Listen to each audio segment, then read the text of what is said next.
Hey, good morning, friends. I hope you're ready for a little American Miscellany adventure. So, we're here on page 342, and our next essay, essay number 142, is on Christopher Columbus. Our previous essay, essay 141, was all about Oregon. And you would think that would just be just a nice little essay, little documentary about how nice Oregon is, the people, the scenery, whatever. But no, this book was published in 1865, and racism seems to be sprinkled throughout, and I am so sorry. It gives me the same punch in the gut.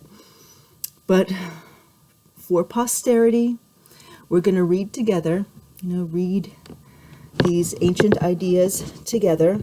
This book is 161 years old, but it's still in great condition, and it still has, a few things to teach us here and there. So why not? We'll learn together a little bit. Alrighty. I'm afraid this is going to be a long one. I have not read this book before, you guys. We're reading it together for the first time.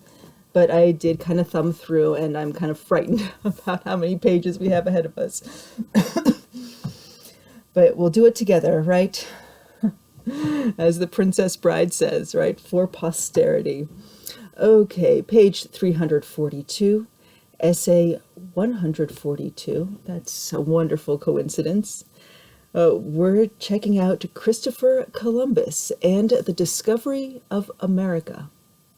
And of course, that engraving we were looking at is just titled Portrait of Christopher Columbus. All right, let's get on with it. My apologies ahead of time for all the evil colonialist propaganda. I apologize for that. But all right, here we go. Christopher Columbus. The discovery of a new planet so small and distant that to the greater part of mankind it must ever remain invisible, has lately been exciting the curiosity of the public, and will in all probability secure immortality to the fortunate astronomer who first observed it. Such are among the greatest triumphs reserved for science in the present day, when every corner of the globe has been searched out, and the very stars of heaven numbered as they shine. Far different was the state of the world in the middle of the 15th century, when, awakening from the slumber of ages, men set themselves to explore the laws regulating the system of the heavens and the earth, and when new or unknown worlds remained in both to reward their labors. Among the successful discoverers of that period, the name of Christopher Columbus, or as he designated himself when he fixed his residence in Spain, Cristobal Colon, is the most justly distinguished. Some obscurity attaches to the place of his birth, but the honor seems due to Genoa, where his father, a poor but wealthy woolcomber, a poor but worthy woolcomber, of course, poor but worthy woolcomber, was long resident. When his name had become illustrious, many noble families claimed kindred with Columbus, but on such uncertain grounds that his son and historian was content to assume him as the founder of the family. For I am of opinion, says he, that I should derive less dignity from any nobility of ancestry than from being the son of such a father. In the ancient city of Genoa, then, in the year 1435 or 1436, was Columbus born. His education seems to have been considerable for the period, having been taught reading and writing, arithmetic, drawing, and painting, with such success that, as one of his historians observes, by these acquirements he might have earned his bread. At Pavia, I think that's an A, sorry. At Pavia, then a celebrated school, he subsequently studied Latin, and with more diligence, geometry, geography, astronomy, and navigation, to which branches his inclination so powerfully led him that he afterward ascribed it to a secret impulse from the deity, leading him to choose those studies which should fit him to accomplish his high destiny. His birth in a maritime city like Genoa, at a time when reviving literature was anew unfolding the geographical knowledge and the theories of the ancients, was no less fortunate, and must have tended greatly to strengthen his inclination for naval pursuits. His life after leaving university is for some time involved in obscurity, perhaps from the unwillingness of his son to disclose the mean condition from which he rose. If he ever followed his father's trade, as has been asserted, it could only be for a short time, as he says that he began to navigate when only 14 years of age. The Mediterranean, surrounded by numerous independent states, engaged not only in mutual commerce, but in frequent wars and piratical excursions, formed a good though rough school for the young sailor, in which he would soon acquire those habits of decision, boldness, and command over fierce associates so essential to his future success. In 1459, he was employed in the Genoese fleet, which assisted the Duke of Calabria in his attempts to recover the throne of Naples for his father, Count René of Provence. Under this king, he had command of a vessel sent to Tunis to capture a galley lying there. His sailors, frightened by reports of the enemy's strength, insisted upon returning, but Columbus, while seeming to yield by altering the card of the compass, led them to the place he wished. And, as he boasts of his deceit, probably succeeded in his enterprise. The attempt on Naples, after a 4 years' contest, failed, and Columbus seems for some time to have been occupied in commercial voyages in the Mediterranean, in one of which he is known to have visited the Isle of Scio. 2 admirals of his own name, or Colombo, as it is in the Italian, then commanded the fleets of Genoa, which were usually under the influence of France, notwithstanding the nominal independence of the Republic. The younger of these was so famous for his exploits against the infidels that it is said the Moorish women used his name to quiet their unruly children. Genoa being then at war with Venice, this bold corsair on one occasion undertook to intercept 4 rich Venetian galleys on their return from Flanders. The vessels met on the coast of Portugal, and a desperate battle ensued. The vessel commanded by Columbus, having grappled with her opponent, according to the custom of that time, both were involved in flames, and it being impossible to separate them, the crews had to escape into the sea. Columbus, being an expert swimmer, seized an oar, and by means of it reached the shore, though fully 2 leagues distant. In this strange fashion, his son relates that Columbus first arrived in Portugal, and repairing to Lisbon, where he found many of his countrymen, took up his abode for some time in that city. As this incident happened in the summer of 1485, if Columbus was actually engaged in it, this must have been at a later period of his history, after he had been some time in Portugal. No country in Europe was at that time better adapted for the future discoverer. Portugal, under the influence of Prince Henry, was engaged in the full career of maritime adventure.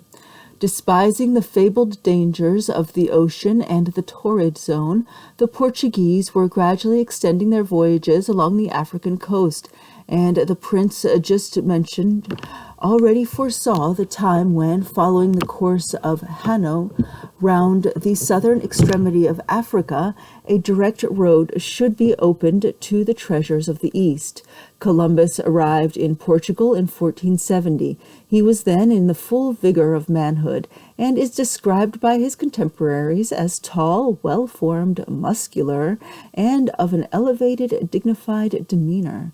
His visage was long, his complexion fair and ruddy, his nose aquiline, his eyes light gray, but apt to enkindle, and his hair, once of a light color, now white, with care and trouble. Sounds very pitta. He had subdued his naturally irritable temper. He had subdued his naturally irritable temper and was amiable and affable in social intercourse. He was at the same time strict in his religious observances. There you go. And his whole character was tinctured with a lofty, solemn enthusiasm, which led him to regard himself as the appointed agent to work out some great designs of heavens. Wow.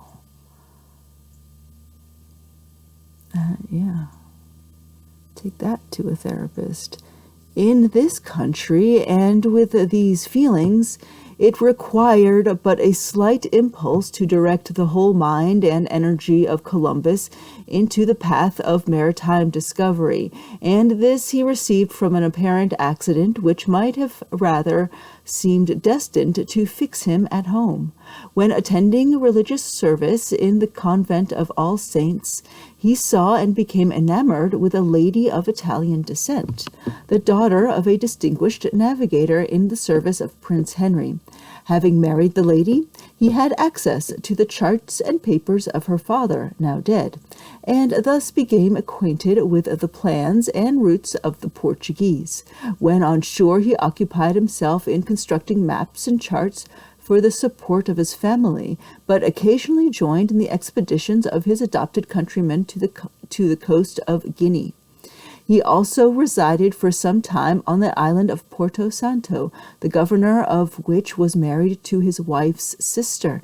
Here his son, Diego, was born, and Columbus had frequent opportunities of meeting with persons engaged in the discoveries on the coast of Africa. Here also rumors of islands seen in the Western Ocean were frequently heard, and revived the belief in the fabled Atlantis of Plato.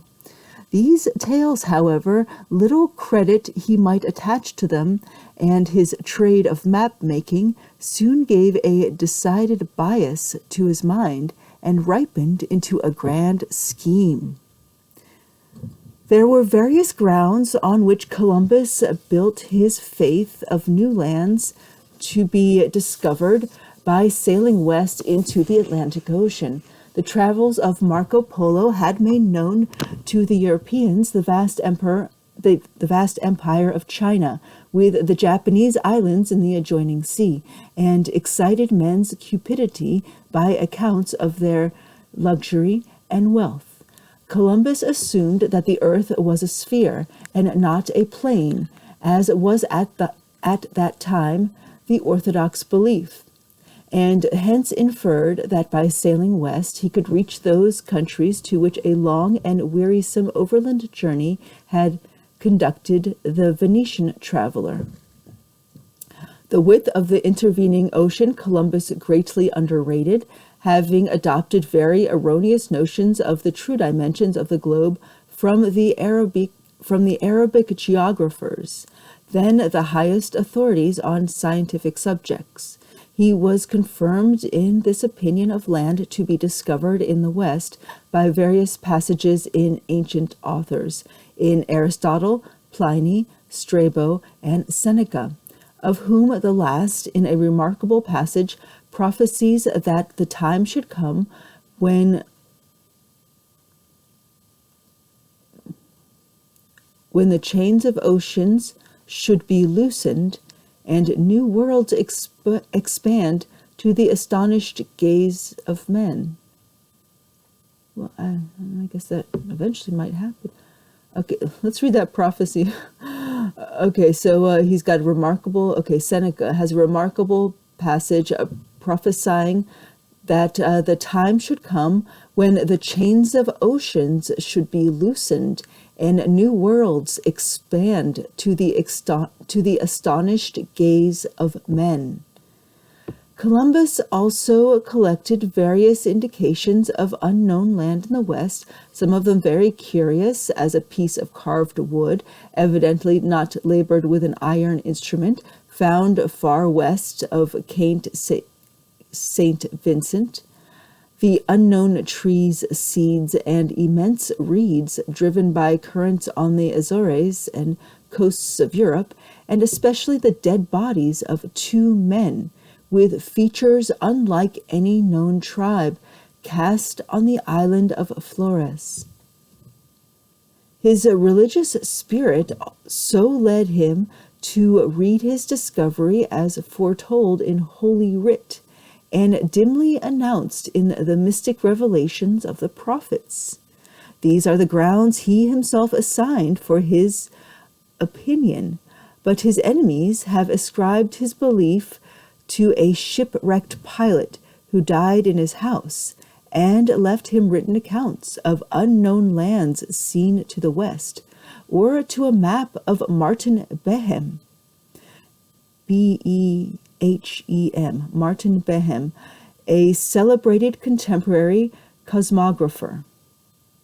A far more probable source of information is to be found in Columbus's intercourse with Iceland, to which he made a voyage in 1474, as its inhabitants are well known to have discovered and even founded a colony named Vinland on the coast of North America some centuries before. That Columbus never alluded to these discoveries may be ascribed to his fear of thus lessening his own reputation, and to the fact that the description given by the Northmen of the regions they visited did not correspond with the brilliant picture of Cathay and Cipango, by which he hoped Cathay and maybe Cipango, by which he hoped to induce some sovereign to aid him in his splendid enterprise. Columbus is reported to have first proposed his scheme of discovery to his native city, and on its on its rejection there, to have applied to the court of Portugal. His son relates that the king at first was favorable to the proposition, but finally refused it in consequence of his high demands of honors and rewards. Another authority states that the king looked on Columbus as a vainglorious boaster, and only referred his proposition to a junto of learned men in consequence of his importunities. This junto, as was to be expected, treated the project as extravagant and visionary, and when it was brought before the royal council, their decision was confirmed. John II was thus led to reject the proposal, but at the same time, with a meanness unworthy of a great and wise prince, endeavored to deprive Columbus of the honor due to his genius. Having obtained all his maps, plans, and other documents, a vessel was secretly fitted out and directed to pursue the route indicated by Columbus. However, a storm arose, as if designed to defeat this treachery, and the sailors, easily frightened and devoid of zeal, returned home, ridiculing a scheme which they wanted courage to prosecute. Disgusted at this unworthy attempt, Columbus refused all further negotiation with King John, and his wife being now dead, he resolved to leave Portugal. In the end of 1484, he left Lisbon secretly, either fearing that the king might try to detain him, or more probably, wishing to elude his creditors. Next year he was in Genoa, and probably then made that proposition to his native city, which has been erroneously placed at an earlier period. The Republic, exhausted by war and with declining commerce, was in no condition to accept this offer. Some affirm that he then carried his proposal to Venice, where it was also declined in consequence of the critical state of affairs, but the national hostility of the rival republics and the want of all express evidence render this fact more than doubtful. Columbus's wanderings are for a time hidden in obscurity, and the next trace of him is in Spain on his way to the court of Ferdinand and Isabella. While offering the gift of a new world to monarchs, he himself was in want of merest necessities. Near the little seaport of Palos in Andalusia stood a Franciscan convent. One day, a stranger, accompanied by a young boy, stopped at the gate and asked from a porter a little bread and water for his child. In the meantime, the prior, Juan Perez, passing by, struck with his appearance, entered into conversation with the stranger and was so interested in his story as to detain him as his guest.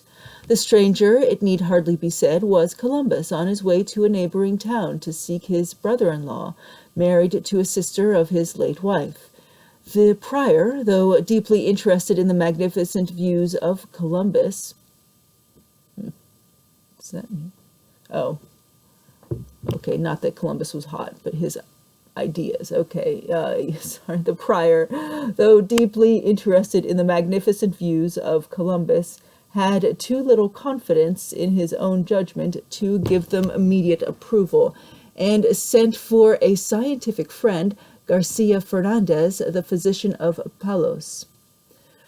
After many conferences and consultations with the most experienced mariners of the neighboring town, the friar and his friend decided in favor of Columbus's plan and advised him to lay it before the Spanish sovereigns.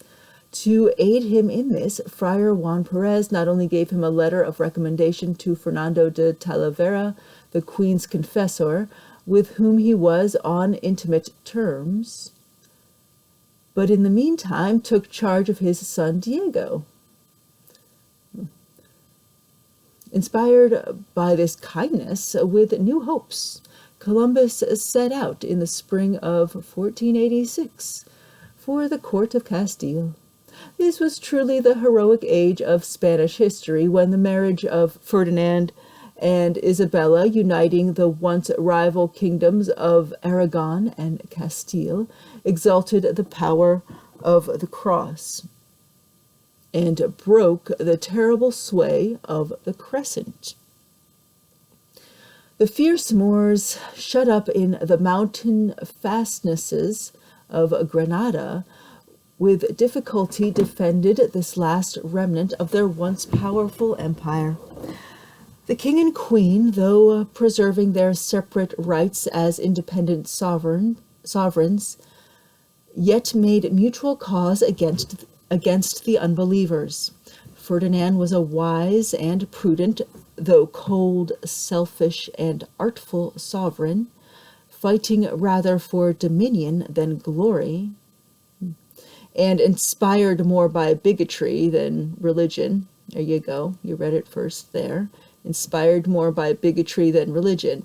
His three great objects, the conquest of the Moors, the expulsion of the Jews, and the establishment of the Inquisition, were pursued from the commencement of his reign with an unrelenting energy, and perhaps as much from motives of politics as religion. In all of them, his queen, with more of a woman's heart and innate benignity of discipline, tried to modify his cruel zeal, even against the influence of her spiritual advisers. In many instances, she exhibited much firmness and intrepidity, but was more distinguished by her zeal for the welfare of her people, her labors to heal the wounds which internal wars had inflicted, and her fostering care of literature and science. To these princes Columbus now proceeded with his proposals, but did not find that ready access he had expected. Talavera regarded his scheme as absurd, and his courtiers contrasted the splendor of his speculations with the poverty of his garb. Because he was a stranger and went but in simple apparel, nor otherwise credited than by the letter of a grey friar, they believed him not, nor gave ear to his words, whereby he was greatly tormented in his imagination. The princes, too, were now personally engaged in the Moorish war, sometimes attacking their cities, at others hurried away to preserve their own country from the merciless ravages of the Saracen cavalry. Amidst such pressing affairs, it is little wonder that the wild theories of a poor, unfriended stranger met with a slow hearing. For some time he appears to have again supported himself by the sale of maps, while following the movements of the court. His earnest enthusiasm, however, gradually gained him friends and supporters, among them the celebrated Cardinal Mendoza, Archbishop of Toledo, who to the scholarship of the period added the qualities of a quick, prudent man of business. He was in great favor with his sovereigns, who consulted him on all matters of consequence, so that he was named the third King of Spain. The cardinal, when once convinced that the theory of Columbus involved nothing heretical, procured him an audience at court, where his modest self-possession and the practical scientific reasons with which he supported his opinion so far convinced Ferdinand that he appointed a council of learned men to consider the question and make a report to him. This council met in the Dominican convent at Salamanca, where Columbus was in the meanwhile lodged and entertained with great hospitality. The assembly consisted not only of learned professors, but of various dignitaries of the church and friars, none of them, we may well believe, likely to regard the bold innovator with much favor. It is said that when Columbus began his statement, the friars of St. Stephen's, the most learned convent, alone paid attention, while the other members seemed as if already resolved not to be convinced. Their most formidable objections were drawn from misapplied passages of Scripture, backed by quotations from some of the fathers who, in their simplicity, had ridiculed the notion that the earth was round, and that there could possibly be men walking with their heels upward and their heads hanging down, or a place where the trees grew topsy-turvy, and rain, hail, and snow fell upward. Columbus skillfully avoided the danger of heresy while maintaining the truth of evidence. He showed that the language of Scripture was figurative and adapted to popular comprehension, that the fathers were not writing philosophical treatises, but pious homilies,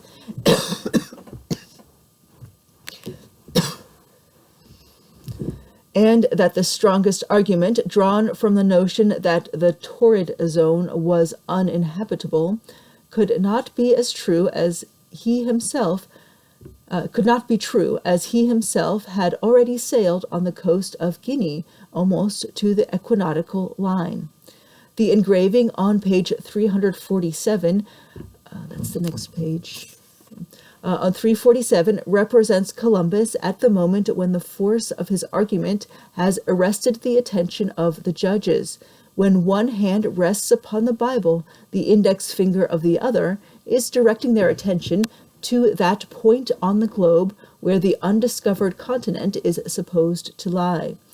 The argument, the proof, the refutation are strikingly exhibited. His figure is erect. His eye enkindled, and his whole expression animated. Around him are seen the judges, with pity, doubt, incredulity, and conviction variously depicted in their countenances. Let's take a look at that engraving. Let's see if we can get a good view of that.